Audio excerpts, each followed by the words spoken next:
quiero invitarles a buscar en el primer libro del profeta Samuel, el capítulo 2 y el versículo 30. Capítulo 2, versículo 30, dice: por tanto, Jehová, el Dios de Israel, dice: yo había dicho que tu casa y la casa de tu padre andarían delante de mí perpetuamente. Mas ahora ha dicho Jehová: nunca tal yo haga, porque yo honraré a los que me honran, y los que me desprecian serán tenidos en poco. Yo honraré a los que me honran, y los que me desprecian serán tenidos en poco. Y es curioso porque tenemos aquí una descripción de uno de esos momentos en los que Dios, que no cambia, cambió. Dios había prometido que se iba a manifestar a través de la casa de Leví, y había escogido a Elí para ministrar a la iglesia, para ministrar al pueblo de Dios. Era el juez de Israel.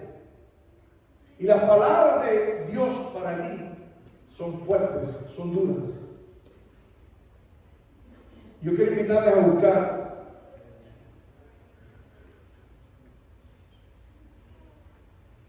Segunda de Samuel,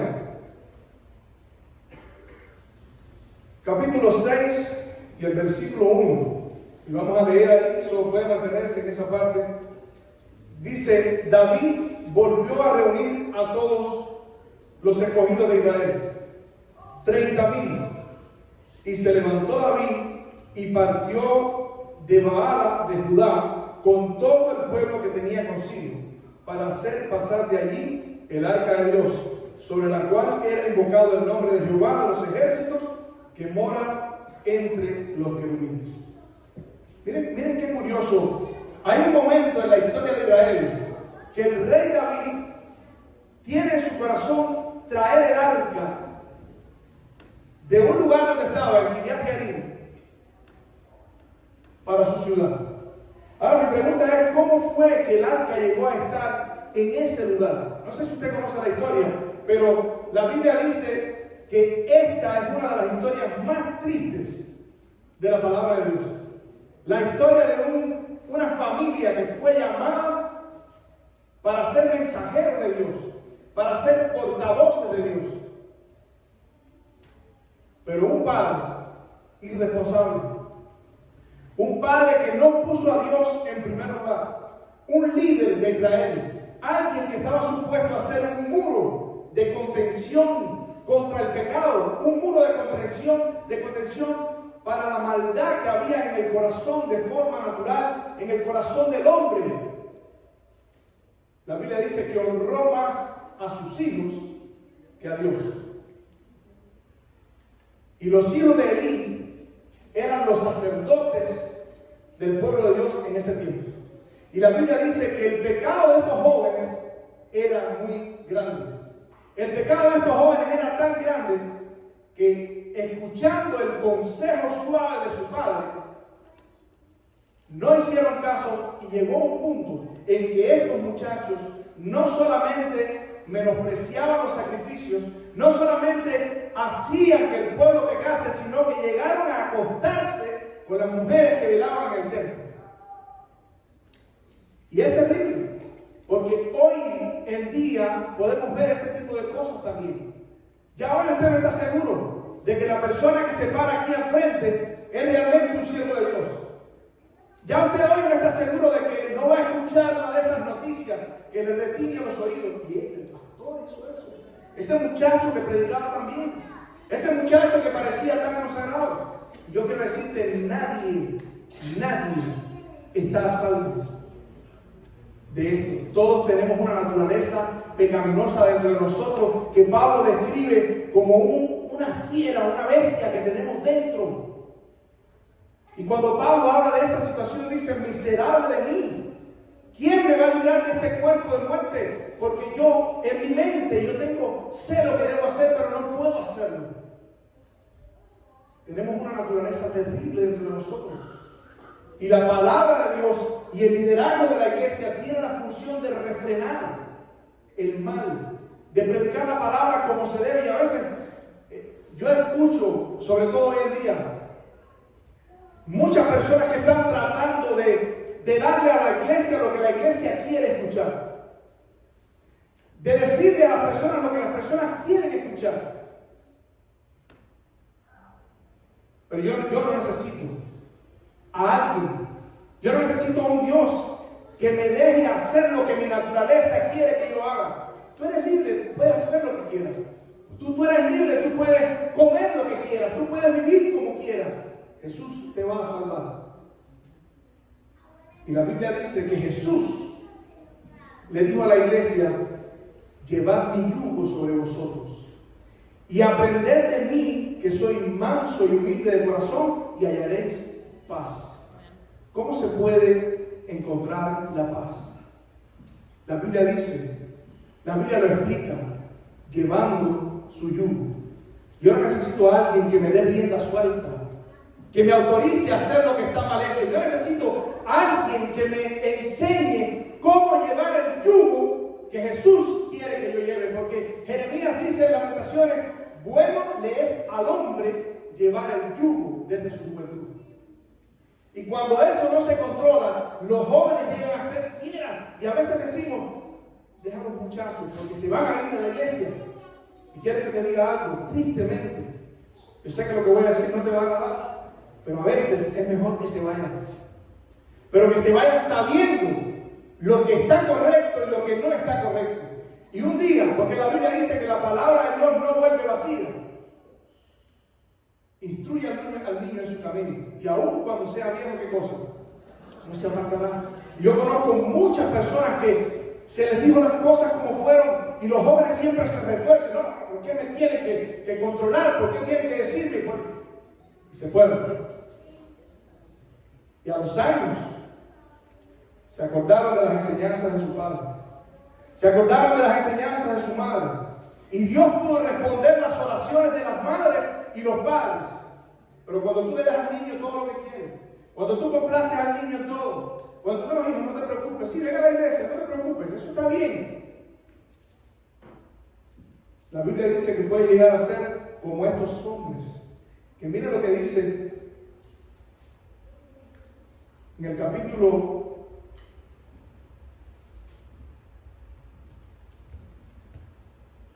1 de Samuel. Dice: los hijos de Elí eran hombres impíos, que no tenían conocimiento de Jehová. Puede ser que alguien esté ministrando en la iglesia y no tenga conocimiento de Jehová. Sí, es posible.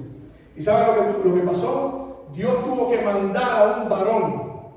Y miren, cada vez que yo leo estos textos me impresiona, me estremece de solemnidad cuando yo leo esto, y lo he leído en varios lugares de la Biblia. Dice: y vino, versículo 27, capítulo 2 de 1 de Samuel, y vino un varón de Dios a Elí. Vino un varón de Dios. Y Elí no era un varón de Dios.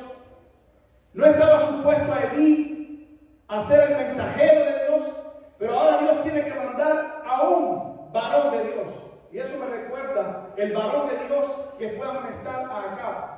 Eso me recuerda el varón de Dios que vino de Judá a amonestar al rey Jeroboam. Eso me recuerda a Jeremías hablándole al rey. Eso me recuerda a Micaías hablándole a Acab y a Josafat.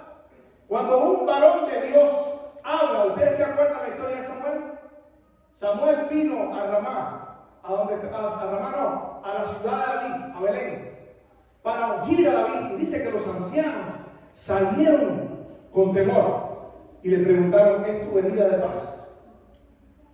Porque cada vez que el profeta venía a reprender el pecado del pueblo, venía a dar palabra de Dios, y estos hijos de Elí ni siquiera con este hombre se arrepintieron. Miren las palabras duras que dijo este hombre. Dice: y vino un varón de Dios a Elí y le dijo: así ha dicho Jehová, ¿no me manifesté yo claramente a la casa de tu padre cuando estaba en Egipto y en casa de Faraón? Y yo le escogí por mi sacerdote entre todas las tribus de Israel para que ofreciesen sobre mi altar, quemasen incienso y llevasen éfod delante de mí? Yo había dicho que tu casa y la casa de tu padre andarían delante de mí perpetuamente. Mas ahora ha dicho Jehová, nunca tal acontezca, porque yo honraré. ¿A quién honraré? A los que me honran. Y los que me menosprecian serán tenidos en poco. Y las palabras fueron duras. Dice, tus hijos, Ofni y Finés, en un día morirán. En tu casa nadie morirá. De viejo todos morirán en la edad viril. Duras las palabras. Y cada vez que pienso en esto me viene a la mente lo que pasó con Jeremías. Jeremías le dijo a Sedequías, le dijo, yo también quiero que los utensilios del templo regresen. Cuando estaban en cautiverio. Porque él decía, van a regresar, Nabucodonosor va a ser derrotado. Mentira, palabras agradables, cosas que la gente quiere escuchar. Y Jeremías le dijo, yo también quisiera eso. Pero déjame decirte algo. Los hombres que hablaron antes de nosotros, los varones de Dios que hablaron antes de nosotros, siempre hablaron de hambres, pestilencias, guerra y espada. Siempre, eso dice Jeremías. Y cuando el profeta predica de paz, si se cumple, entonces será palabra de Dios. Quiere decir, la condición para que la palabra de un profeta que habla paz sea de Dios es que se cumpla. Porque el profeta siempre venía. Mira la historia de Samuel. Como ellos no escucharon a este profeta, Dios llamó a Samuel. ¿Cuántos niños han escuchado en su departamento la historia de Samuel? A ver. ¿La historia de Samuel? ¿Cuántos conocen la historia de Samuel? La historia de Samuel. Qué linda la historia de Samuel, ¿verdad? Es lo que hemos aprendido. La historia de Samuel, qué linda. La historia de Samuel no fue linda. La historia de Samuel fue terrible. Porque la Biblia dice que Dios llamó a Samuel, sí, eso estaba lindo.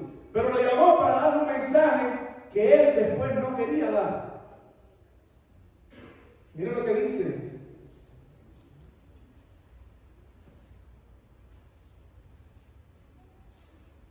Jehová llama a Samuel.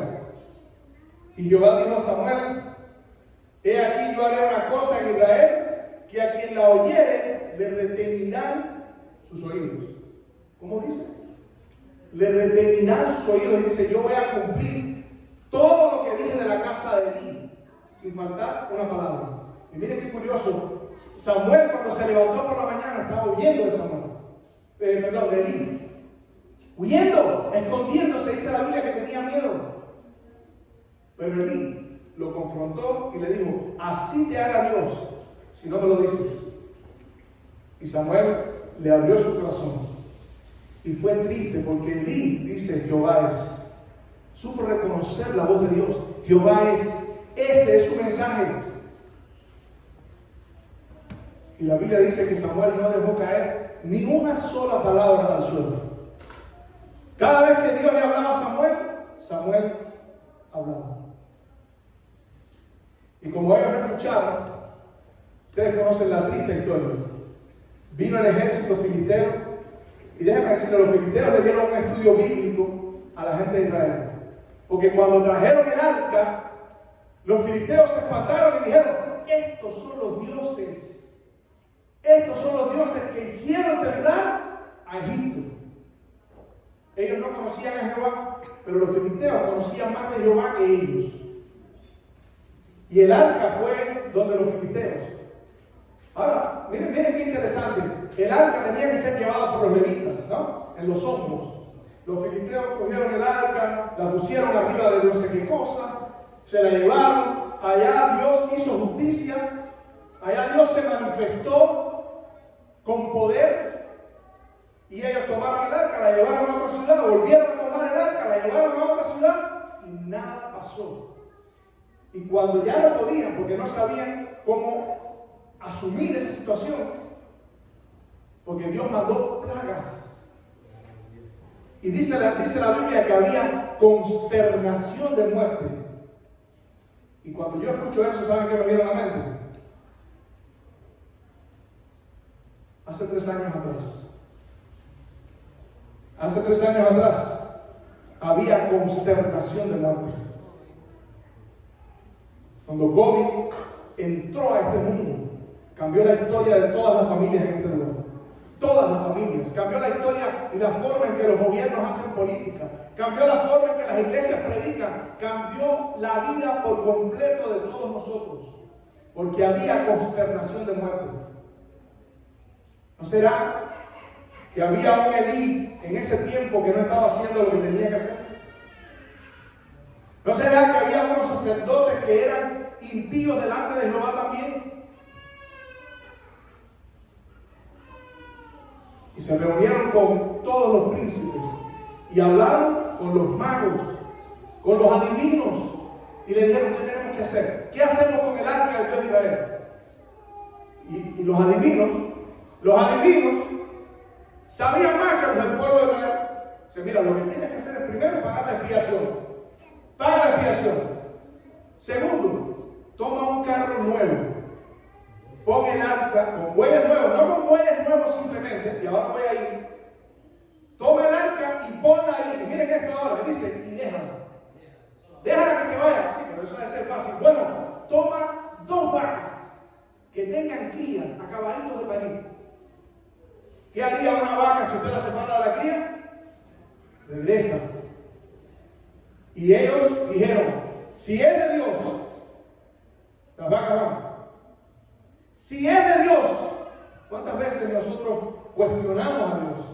¿Cuántas veces nosotros queremos tomar la obra y la palabra de Dios en nuestras manos para hacerlo a nuestro estilo? Porque tenemos miedo de que predicar lo que la Biblia enseña nos va a dejar vacíos los asientos. Yo te quiero decir, si es de Dios, deja la palabra de Dios que haga su trabajo. Porque la palabra de Dios es viva y eficaz, y más cortante que toda espada de doble filo, y penetra hasta el alma y parte los huesos y los tuétanos. Pero es eficaz. No le tengas miedo a enseñar lo que la palabra de Dios enseña. Y por años nos hemos callado la boca. Nos hemos callado la boca. No hables del sábado. El sábado te vas a ver como un ridículo. Ese asunto de que si comes o no comes, no te preocupes, la vida no es comida ni bebida. La vestimenta, no te preocupes por nada de eso. Sé libre, sé feliz, escucha los deseos de tu corazón. Y la Biblia dice que los deseos de tu corazón, ¿qué son? Perversos. Engañoso es el corazón más que todas las cosas, y perverso. ¿Quién lo conocerá?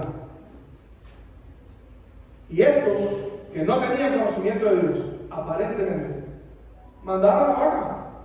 Y las vacas dice que iban gritando, muriendo, como diciendo: se me quedan los hijos, pero no puedo dejar de caminar. Porque cuando es de Dios, es de Dios. Cuando es de Dios, cuando la palabra es de Dios, va a ser el efecto. No quiere decir que va a llegar a las multitudes, porque el evangelio no es de multitudes. El evangelio siempre es de unos pocos, de una minoría. Porque tristemente, las mayorías le abrimos el camino de nuestro corazón a otro poder. Y cuando las vacas llegaron, los levitas tomaron, ¿verdad?, la pusieron en casa de Abinadab, y ahí estuvo por 20 años. Señores, 20 años son 20 años. Yo tengo 25. No, mentira.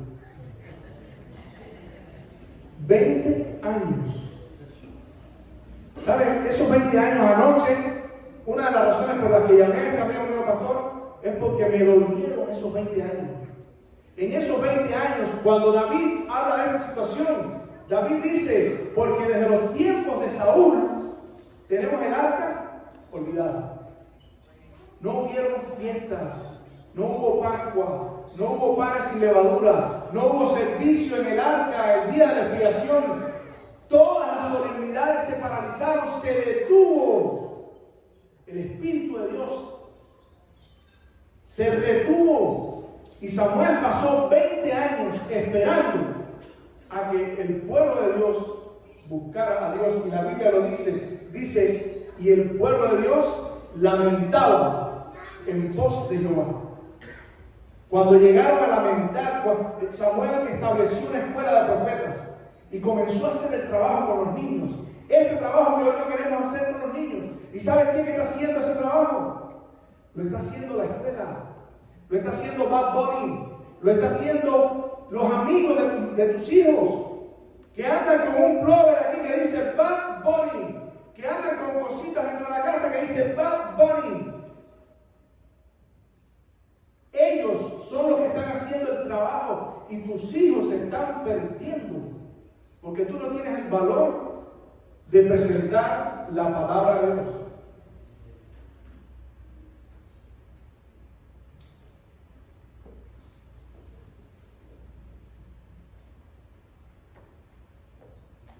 El arca representa la presencia de Dios. El arca representa la palabra de Dios. El arca representa el trono de Dios. Dios había establecido que para estar en medio de su pueblo tenían que pasar por el filtro del santuario, la sangre del cordero, para que el pecador pudiera estar limpio delante de la presencia de Dios. Y dentro del arca estaban los 10 mandamientos. Y querido amigo, quiero hablarte de la libertad. Dios no te dio libertad. Sé que parece extraño, pero Dios no te dio libertad. Dios te hizo libre.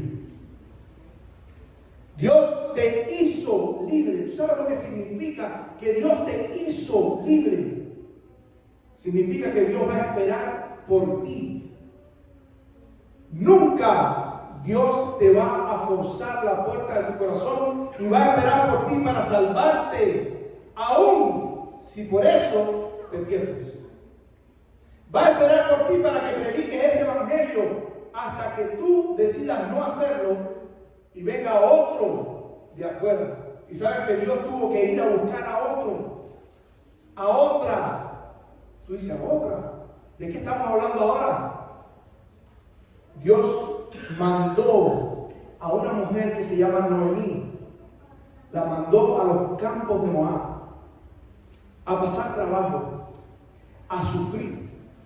La mandó y allí perdió a sus hijos, allí perdió a su esposo, allí perdió todo lo que tenía. Pero a través de la vida de fe de esa mujer, una jovencita que Dios había visto, Dios mandó a Noemí a Moab a buscar a Ruth para tomarla de la idolatría y ponerla en la genealogía del Salvador del mundo. Y a través de la vida de fe de esta mujer, la vida de Noemí, de Ruth, fue impactada al punto que esa muchacha hizo un pacto de Dios con esa mujer y le dijo: no me pidas que te deje. Donde tú vayas, iré yo. Donde tú vivas, viviré yo. Donde tú mueras, moriré yo. Tu pueblo será mi pueblo y tu Dios será mi Dios. Y la fe, lo que esa joven aprendió, lo puso en su vida al punto que cautivó a un hombre. Porque en Israel no había mujeres en Israel.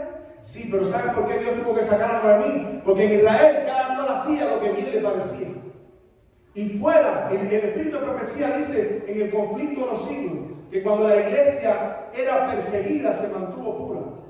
Pero cuando la iglesia se contaminó, se corrompió, aceptó el mundo que entrara dentro de la iglesia, dice ahora, con relación a esto, que la paz y la prosperidad que tenía era mejor la persecución, la cárcel, el hambre, el sufrimiento y hasta la muerte. Noemí estaba siendo bendecida. Y de esa muchachita nació un jovencito que se llamaba Obed. Y de Obed nació otro que se llamaba Isaí. Isaí fue el abuelo de David. Y este jovencito le abrió el corazón a Dios. Y Dios lo puso en el trono de Israel. Y ahora David sabía que el arca de Dios estaba ¿dónde? abandonada. Y entonces David dice, traigamos el arca. Pero no la traigamos así. Vamos a reunir a todo Israel. Y David, entendiendo lo que significaba el arca, reunió a 30,000, los valientes de Israel. Los reunió a todo el pueblo, reunió a todos los sacerdotes, a todos los levitas. Tenía las mejores intenciones. David era un hombre conforme al corazón de Dios. Y fueron a traer el arca. ¿Y qué hicieron? ¿Qué hicieron? Imitaron lo que los magos le habían aconsejado a los filisteos. Pónganla en un carro nuevo. Ahora yo te pregunto, ¿cuántas veces esa arca que venía por ese camino no tropezó? ¿Cuántas veces esa arca no se encontró con personas que le podían robar las ofrendas que tenían arriba? ¿Cuántas veces esa arca no estuvo a punto de caerse de ese? Pero déjala, porque la palabra de Dios no vuelve vacía. Y ahora David, dice la Biblia, pusieron el arca de Dios sobre un carro nuevo y la llevaron de la casa de Abinadab, que estaba en el collado, y Usa y Ahío, hijos de Abinadab, guiaban el carro nuevo. Y cuando lo llevaban de la casa de Abinadab, que estaba en el collado con el arca de Dios, Ahío iba delante del arca y Usa iba tratando de controlar lo que pasaba con el arca. Querido amigo, no trates de controlar lo que pasa con este libro. Reyes, imperios han tratado de destruirla. No quieras darle dirección a esta obra. Esta obra ya tiene dirección. Y es Dios el que maneja el timón. Y el Espíritu de Profecía dice, no tenemos nada de qué temer en lo futuro, a menos que olvidemos la forma en que Dios nos ha traído en el pasado. La mano de Dios está al timón. No tengas miedo, predica la palabra como tienes que predicarla. Enseña lo que dice, no te apartes a la derecha ni a la izquierda. Predica la palabra, haz lo que Pablo le dijo a Timoteo. En tiempos, dice, predica la palabra a tiempo y fuera de tiempo, porque vendrán días, y estos son los días. Pablo vio nuestros días, vendrán días cuando no sufrirán la sana doctrina, sino que teniendo comezón de oír, se apartarán de la verdad y se volverán a las fábulas. Eso es lo que quiere esta generación. Fábulas. Yo no estoy aquí en esta mañana para hablarte de fábulas. Yo te quiero decir, Dios tiene un plan para salvarte. Dios tiene un plan para restaurarte. Dios quiere que tú seas un vencedor. No te estoy diciendo que Dios quiere que tú seas un tipo próspero, porque la prosperidad es un resultado de si Dios quiere o no que tú prosperes. Porque a veces Dios no quiere que prosperes. Escúchame bien, a veces Dios no quiere que prosperes. Porque Dios aparentemente no quería que Noemí prosperara. Y cuando vemos la historia de los hombres de Dios, en Hebreos capítulo 11 dice, eran perseguidos, aserrados, muertos a filo de espada, echados a los leones, hambrientos, sin nadie, dice, de los cuales el mundo no era digno. Todo depende de dónde está tu corazón. ¿Cuáles son tus planes? ¿Para qué estás sembrando? ¿Dónde estás poniendo tus tesoros? Porque donde esté tu tesoro, allí estará tu corazón. Y cuando tu tesoro está en el corazón, tu tesoro está, cuando el corazón está en el cielo, tú no te preocupas con lo que la palabra de Dios enseña. Porque Jesús dice, cualquiera que quiera venir después de mí, ¿qué cosa? Niéguese a sí mismo, tome su cruz cada día y sígame. El que no renuncia a todo lo que tiene, padre, madre, casas, propiedades, no puede ser mi discípulo. ¿Cuándo cambiamos eso? ¿Cuándo lo cambiaron delante de nuestros ojos y no nos dimos cuenta? David quería hacer una reforma en Israel. David quería que todo el pueblo se volviera a Dios. Pero lo hizo al estilo del mundo. Y yo te quiero decir, está probado en las Escrituras que la forma de tener una reforma en la iglesia no es al estilo del mundo. La forma de tener una reforma en la iglesia no es haciendo que la iglesia se sienta cómoda teniendo mejores bancos. Y los bancos son buenos. Porque ahora mismo ya yo tengo 35 minutos hablando. Si no estuvieran buenos los bancos, ya usted estuviera ahí sintiendo que está sentado arriba de una tabla. Son buenos los bancos. Es buena la música. Es bueno el televisor. Bueno. Pero ten cuidado, hermano. Porque la reforma, el reavivamiento, no viene por esas cosas. La reforma y el reavivamiento viene porque tú enseñes al pueblo la palabra de Dios. La palabra de Dios es la que cambia la historia de Josías. Busquen la historia de Josías. La Biblia dice que hizo una reforma la más grande que ha existido alguna vez. Y la razón por la que hizo esa reforma, la razón por la que se enterneció su corazón, escuche, se enterneció. ¿Usted cree que con lo que yo estoy diciendo algún corazón aquí se puede enternecer? Eso fue lo que escuchó Josías. Josías escuchó las maldiciones del libro de Deuteronomio. Las leyeron delante de él y le dijeron: por cuanto este pueblo se apartó de mí, dijo la profeta Hulda, yo traigo todo lo que está escrito en este libro contra este pueblo. Y así sucedió en tiempo de Dios. Nosotros, Dios no es como los padres de nosotros. Pobrecito, hoy no lo voy a... Le duele.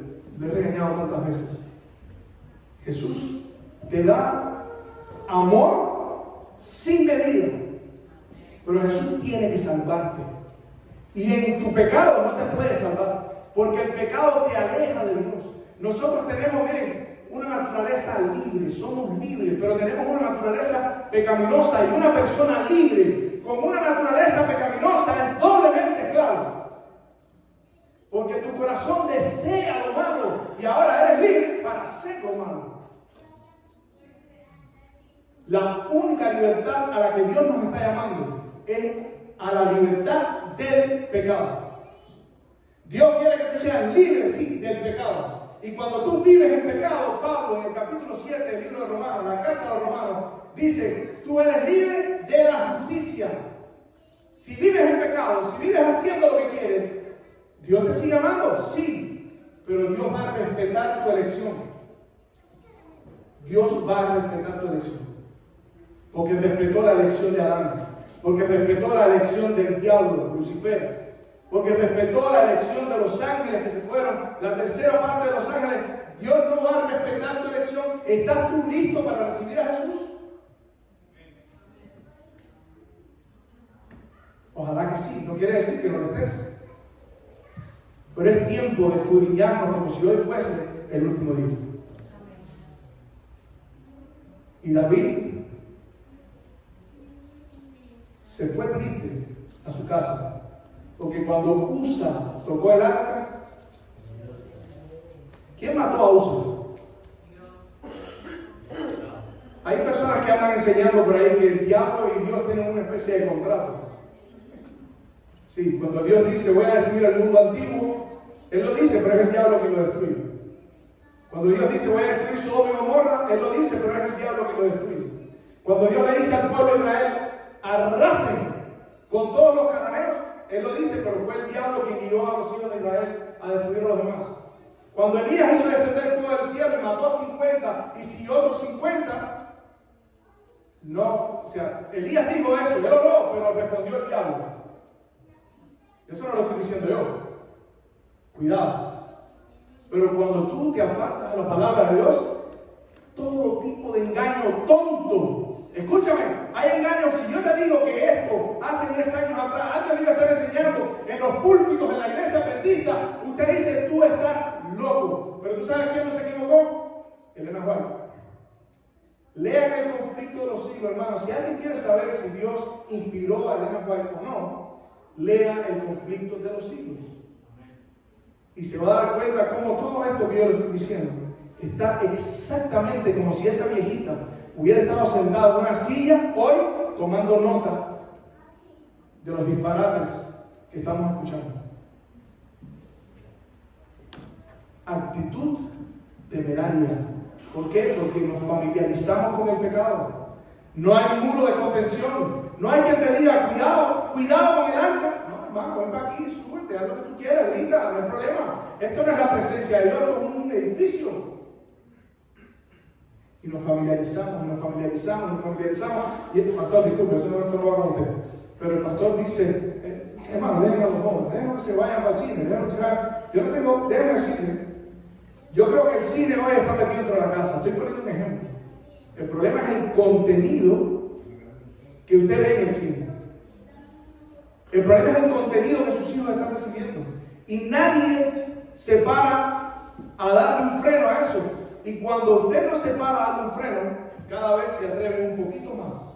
Un poquito más. Ustedes quieren que les diga cuál es la razón por la que hoy en día se enseña que tu hijo puede entrar, tu hija puede entrar a un baño donde puede entrar alguien que es del mismo, de otro sexo que ella, pero disfrazada de sexo.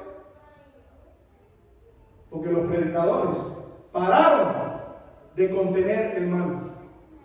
Queremos quedar bien con el mundo. No queremos tener problema con el mundo. Y por esa razón no hay persecución. Por eso le caemos bien a todos. Por eso nos llevamos bien con todo el mundo. No tenemos problema con las autoridades, no tenemos problema. Y Pedro dice, si tú tienes problema por hacer lo recto, si tienes problema por delincuentes, no. Pero si tienes problema por hacer lo recto, que venga, porque Jesús dijo, bienaventurados, cuando por causa de mi nombre digan toda clase de mal contra vosotros, mintiendo. Y nosotros estamos muy contentos aquí. Yo estuve a punto de hacer algo que dije, no lo puedo hacer porque van a haber personas en la iglesia que yo no conozco, pero hace una semana y un poquito me mandaron un video de lo que le está pasando a los cristianos en otros lugares, y se lo mandé a un amigo, yo lo vi en ese chat donde estaba ese amigo y me dijo, a mí que me perdone, pero yo muero fajado. A mí nadie me corta la cabeza, me corta la cabeza fajado. A mí hay que matarme para matarme. Yo dije, ¿tiene sentido? O sea, si de todas maneras te van a matar. Pero ¿sabes qué era lo que decían los cristianos? Los cristianos en otro tiempo querían morir por el nombre de Jesús.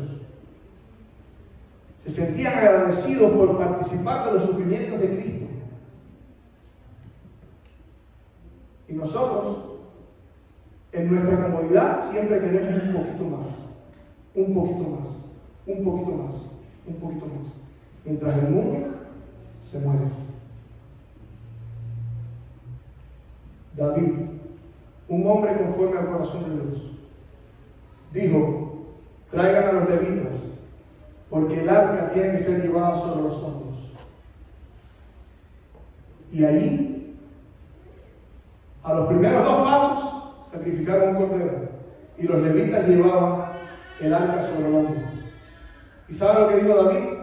Dios nos quebrantó la primera vez porque no, escuchen bien, porque no le buscamos conforme a su ordenanza. No es suficiente buscar a Dios.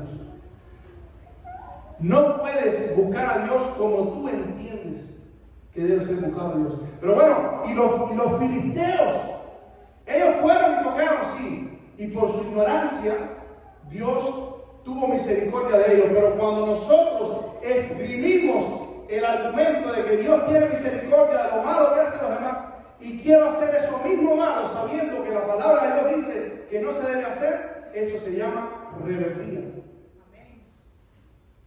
Rebeldía.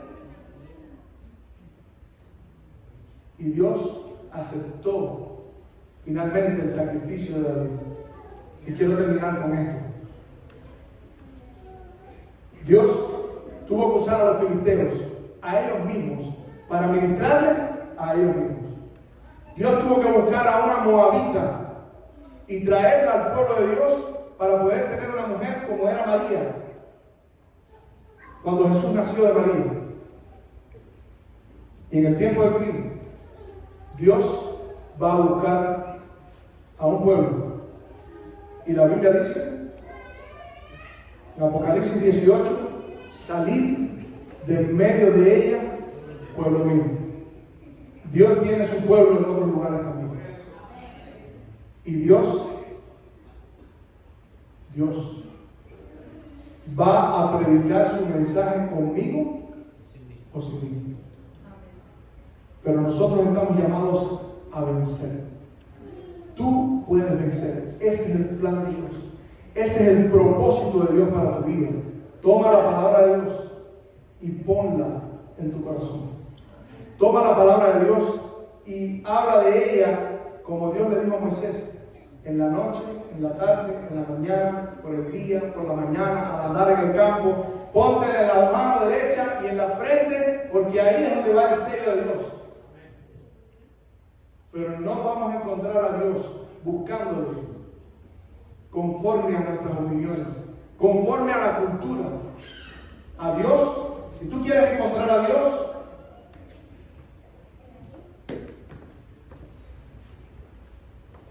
toma este libro y clama a Dios por luz. Porque vivimos en un tiempo donde probablemente ya todos nosotros estamos tan afectados por la cultura que empecemos a llamar a lo bueno malo y a lo malo bueno. Yo te quiero hacer una pregunta en esta mañana, esta tarde, no sé. Yo entiendo que esto no es un mensaje que te emociona, que te hace llorar, no quiero que te emociones ni llores. Quiero que pienses, que tomes el contenido de la palabra de Dios y analices cuál es tu situación. Y si tú crees que Jesús te está llamando a hacer un cambio en tu vida, que Jesús te está llamando para que vivas con aceite dentro de tus lámparas, suficiente para pasar el tiempo que viene. Si tú crees que Jesús te está llamando para que tú no estés entre aquellos que dicen, Señor, Señor, no profetizamos en tu nombre, como en la historia de aquí.